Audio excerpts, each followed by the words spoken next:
All right, everyone. Happy Halloween. Glad to see everybody in attendance, I think. Um, but no, we'll get started. Michigan costumes come out. It's pretty interesting. But we'll open with a statement from Coach Huff, and then we'll get to questions.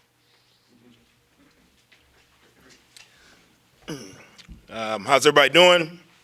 Apologize for being a little behind. Had a couple players that came in trying in between class and treatment to meet with. So doing good. Obviously,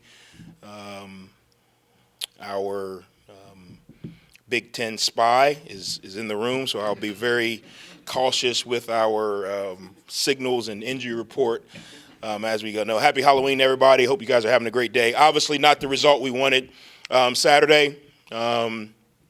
Didn't play very well, to be completely honest. There's no excuse for it. Starts with me, goes right down to the coaches, down to the players, down to the people that tape ankles, down to the equipment people. We're all in this together. We got to play better. It is what it is. Hats off to Coastal Carolina. I thought they made some big-time plays early in the game that kind of put us in a little bit of a bind. But hats off to them. We got to play better. No, the sky's not falling. When we don't execute, it's going to put us in a bind. Took us out of some of the things we wanted to do offensively because of, we got behind and had to kind of try to get back in it. I did think there were some opportunities for us to weather the storm, and we did not respond. First drive, we moved the ball down the field, and we were not able to get a field goal or score points. Later in the game, special teams comes up with a turnover, and we only get 3 out of that instead of 7. Those type of moments right there change from do you play well, do you not play well. Sometimes playing well is not just every play's perfect, right? There's ebbs and flows to the game, but there are moments in games that you can respond or you have to respond in order to kind of weather those storms. Obviously, we did not do that. So a lot to learn from. There was some positives.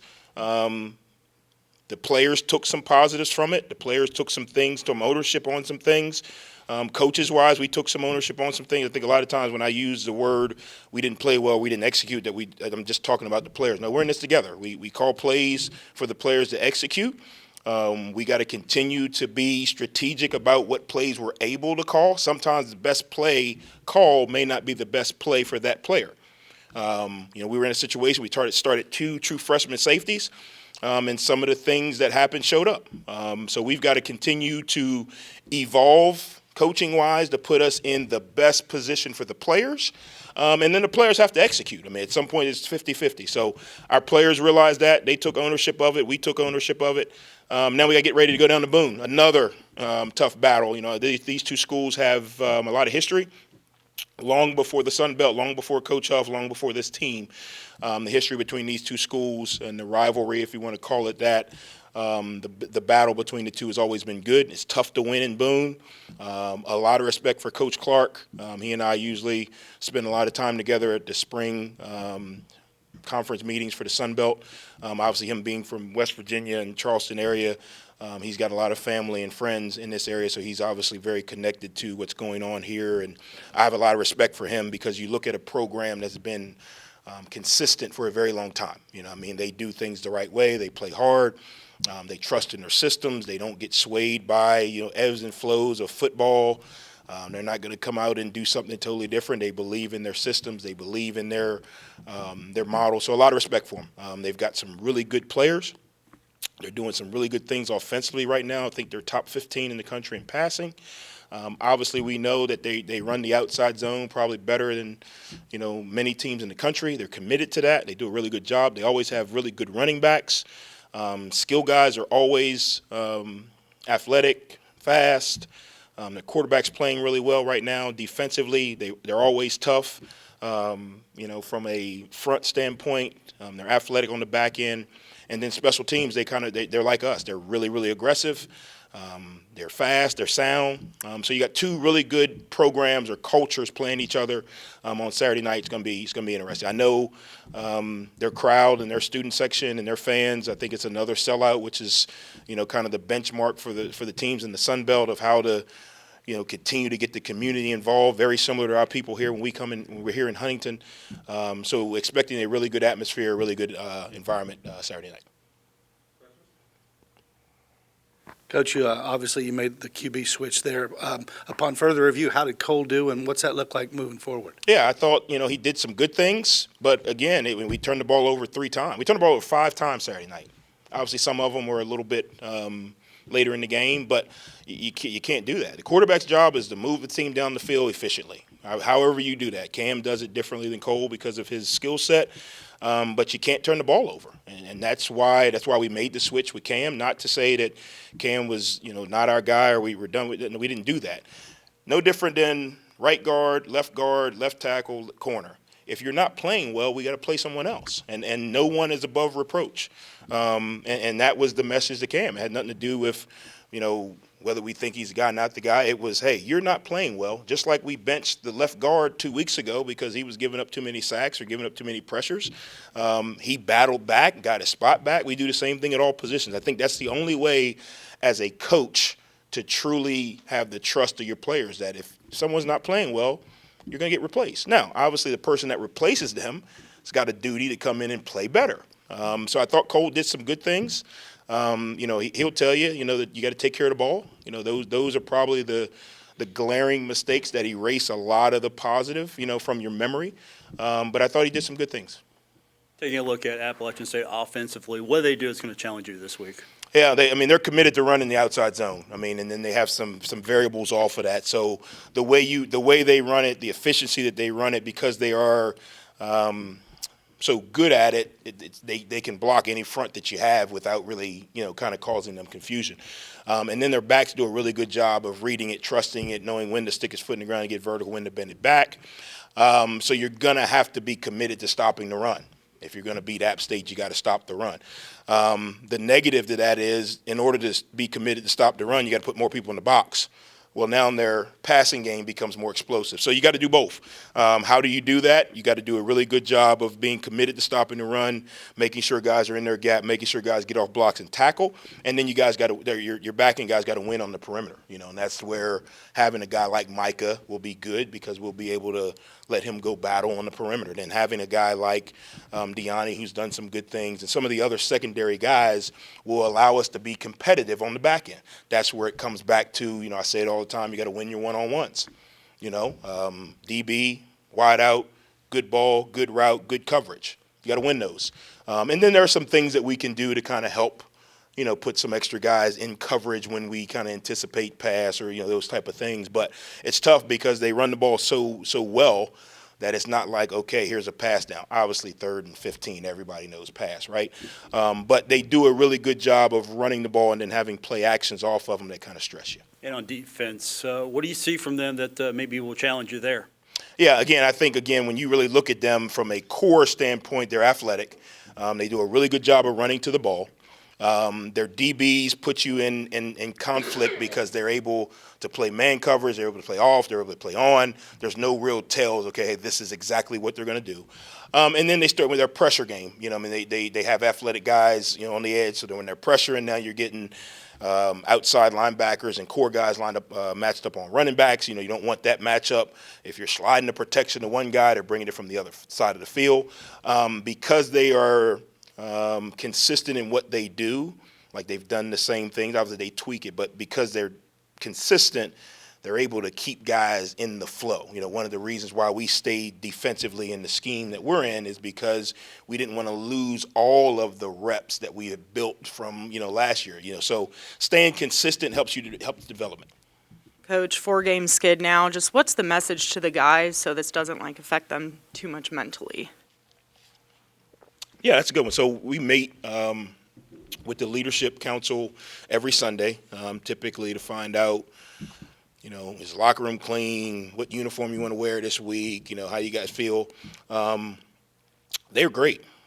They are great because they know that it's all self-imposed. When I say self-imposed, meaning things that we can do to fix it. And you just talk to them. The way you get through a storm is you run through it. You don't turn around and try to worry about last week. You don't worry about what happened 2 weeks ago. Eli Neal and Owen Porter have done a really good job from a leadership perspective. Because you always ask, right? Well, how are you guys? How is it mentally? Because obviously, as a coach, it's the worst thing in the world to lose. But the players are like, Coach, we're good. We got to play better. We got to do a better job communicating. We got to do a better job tackling. Offensively, we got to put points on the board. We're close, but for whatever reason, we're stumping our toe. But we're good. We're actually, Dalton Tucker said, Coach, this is the best our culture's been, since you've been here. There's been times where in the locker room, all of a sudden now guys start bickering. I should be playing. You should be playing. He said we haven't had any of that. He said honestly, all the way up until the last play of the game, the offense was cheering on the young defensive guys that were in the game to make a play. The Chris Thomases, Shaq Diva got in, Jaden Yates got in. And then Owen said, all the way up until, Cole's last drive, we wanted you guys to go score a touchdown. So when you have that kind of culture, you'll fix these problems. Ultimately, it's going to come down to execution, right? But you can fix the problems when the culture stays strong, because now it's no one saying, well, it's your fault or it's my fault. It's we have to own it. We've got to fix it. Coach, November, a great month for college football, and the stretch run here, and you start with App State, and you were there a couple of years ago, Thursday night, great atmosphere, and what you this is kind of what you hope to have every time you step out on the field, right? An atmosphere like this. Yeah, I think again, we play in a really good conference, which has really good regional rivalries. I think our brand is really good. I know. We're the worst team in America that ever played right now because we're on a 4-game slide. I get that. But I think our brand is good. I think our kids play hard. I think our kids play with unbelievable intensity. I think our kids, go out and play the game the right way. We're not fighting and throwing helmets. We don't have those issues. I think the conference is really competitive. So teams, these networks and stations get, a good product on the field. For us, it's just about going out for opportunity to improve. We got a lot of season left. The seniors talked about it. There's a lot still out there for us. But it's also we're running out of opportunities, so we can't keep coming up every week and saying we got to execute. Ultimately, we got to do something. But I think these type of environments are good because, again, the brand is good, the conference is doing well, and this is really what college football is about. They have, over the years, done a lot with tight ends, H-backs, multiple. It looks like they're doing that same kind of thing. And how does all that go together, not only in the run game, but they're pretty productive in the red zone, a lot of tight end touchdown catches? Yeah, again, it stresses you because they play multiple personnels, and now all of a sudden you got to decide, are you matching the personnel? Are you playing a certain, call on defense to put you in a position to stop the run? Typically, when you run the ball really well, you're going to have tight ends that are active in the pass game because they're typically blocking down and then they're releasing. Or because they're in line or they're in the backfield, typically with them running the ball, you're trying to fit them and now they're able to get into the flat. It's going to be a deal of eye control for us. One of the big things is going to be eye control. And then you got to decide, okay, what are you willing to give up? Are you willing to give up the opportunity for a one-on-one 50-50 pass attempt down the field, or you want to give up 360 yards rushing? Typically, you want to at least stop the run because there's a lot that can go wrong when you throw the ball, right? He's got to get it off, it's protection, you got to make a good catch. So you got to commit to something and react to everything else. And that's where, obviously, having the awareness of when they get in the red zone, they do their tight ends into the flat. They do a really good job of it. They do their play actions and get the tight ends, in the back of the end zone. So you got to be aware of it. A lot of times it's an eye discipline deal because now you're looking for the run and then there goes your guy. That's hit us some this year in different areas of the field, but that's hit us some. So you got to focus in on what you got to focus in on. And then it comes that we talk all the time, just do your job. If you got the tight end, guard the tight end. Don't worry about fitting the C gap. Don't worry about, trying to play the run. You got the tight end, you got the tight end. The tough part is typically you have a little bit of both, right? You got to fit the run, but you also have the tight end. So if he blocks, you got to fit him, but you also got to protect him on the pass. So tips and reminders, keys, areas of the field, communication, all those things help. And then just playing one play at a time. Not, the last time he blocked, so I'm going to run in here full speed. Those are the things that we got to do consistently Saturday night to get a win. Obviously, you've talked a lot about injuries, a lot about depth. But, this is the portion of the season when you start to see that back half of the roster start to get some meaningful reps. How have you, how can you evaluate their development? And obviously, some new guys is going to come with growing pains. But as a whole, what do you think about the offense? I think we're in a good spot. I think experience is where we're kind of struggling a little bit now. Some of the issues we had Saturday night with the two young guys in there, AG and Amir. It wasn't that they were wrong. It's just, okay, I'm supposed to be over the top of you. but I'm inside you a little bit because I'm not 100% sure. Well, that's the difference in college. That guy's up the seam. You know what I mean? So the issues that we had were not, okay, you were on the right side of the field, you're supposed to be on the left side of the field. It's understanding you got to be at 7 yards, not 9, because if you're at 9, he's going to run inside of you. If you're at 7, you can collect him. Those type of things. But we felt good because they were at least in the right area and doing the right things. Now, were they communicating, clearly? Were they making sure that they communicated the call to the corner and the safety, the whole deal? Not consistently, and that's what some of the issues were. But it was not a complete, he physically can't do it, he mentally doesn't know what he's doing, and he's, missing a tackle. So, obviously, not what you want to hear, because obviously there goes the ball down the sideline.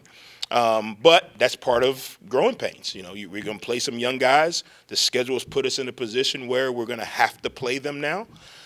When we have to play them, and you got to live with it. Hopefully what you get is, well, this week now he'll be over top of the guy. That's what you're trying to get. How fast can they improve from the experiences that they do get is what you hope. And then ownership on the coaches. How can I minimize some stuff to be able to let him think about 1 or 2 things instead of 3, but also still be able to protect, what they do schematically and those type of things.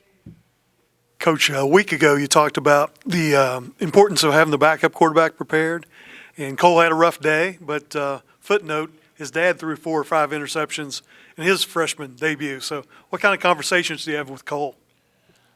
I don't know. I'd have to ask Coach Pruitt if they beat him up on Twitter like they beat me up. So I don't know. I told Cole, you go in and you got to perform. I mean, it's different outside in. Like, Cole knows he needs to improve. We know Cole needs to improve. Actually, his dad texted me with like a list of 15 things that he didn't do great. And he said, I've already talked to Cole about these and we're going to be on it. But outside the building, growth and development is supposed to happen like that. Well, inside the building, it doesn't happen like that. I thought Cole did some really good things that we can build off of. And I thought as he made some mistakes, there were some glaring areas where, hey, in practice, remember we said you can't do this or you have to do this first in order to do that. That's what showed up in the game. Now you can go back to that practice rep or that practice teaching lesson and say, hey, this is why we were saying that. Some of it was not a complete, he didn't know what he was doing. Some of the speed of the game is different. The speed of the game in practice is different than it is in a game. Some of it was, okay, we can't prepare you for every single coverage that they could possibly play. But we can prepare you to go through the concept or to read how you're supposed to go through it. Some of those areas where, hey, look, he's trying to make a play to get the ball back to a screen. You got to eat it right there. I know what you're trying to do. The competitor in him, he's trying to get the screen. If we get it off, we may get a big play. Hey, I'm getting pressure. Ball's down here at the goal line. I got to take the sack here. Those are things that come with experience, no different than the young safeties. Where am I supposed to line? How deep am I supposed to be? I'm okay with his development because I know ultimately when he's ready, he'll be ready. The tough part is, we all want him ready in dad's mode now. But I always remind him, I say, you do know your dad, had a rough outing. I'm hoping that we don't have another rough outing if he needs to get in there. But I do think his dad going through that, he can have that conversation with him on a more of a father-son, not necessarily coach-player, level, and hopefully he improves. Coach, you guys have faced some really good defensive fronts this year, and I know App State's given up some yards running and passing. How does their front 4, front 7 compare to teams you've seen this year? I think they're in a little bit of a situation like us. If you look at them in the beginning of the year when they were playing their older guys, they were a lot better statistically. As the year has gone on, they've had to play some younger guys, and they're in a similar situation to us. So I don't know what group we're going to get, to be honest, because I don't know, Cassidy, if you can check the FanDuel injury report from App, that would really help us. But I don't know what group we're going to get. So when you look at the film and you watch the first couple games, like you watch them play North Carolina, those guys are as good as the groups we've played. They're good. And then as the games go on, you start to see other guys come in, and that's where it looks like they're younger. So you see athleticism, you see size, you see speed, but you see inexperience. You see a guy that's, it's supposed to be in the A gap, well, he ends up in the B gap, now you get a big run. So not knowing what group we're going to get, we have to prepare for the best group, if that makes sense, which puts them in the mold of the guys we've played. I think that's the one thing about the Sun Belt that probably gets a little bit undervalued is how good the front sevens are, especially on defense. We got a good one here that we kind of, I don't want to say take for granted, but Owen's pretty daggone good. but there is like 4 or 5 Owens type D linemen out there, not necessarily a DN, but really, really good defensive fronts. So that's something that every week we got to kind of have a plan for. How do we block them in the run game, and then how do we block them in the pass game? Some of that is, okay, well, this guy needs to be double teamed. Okay, some of that is we need to run away from this guy. And then some of it is, okay, we can't run away from him because they got 4 of them.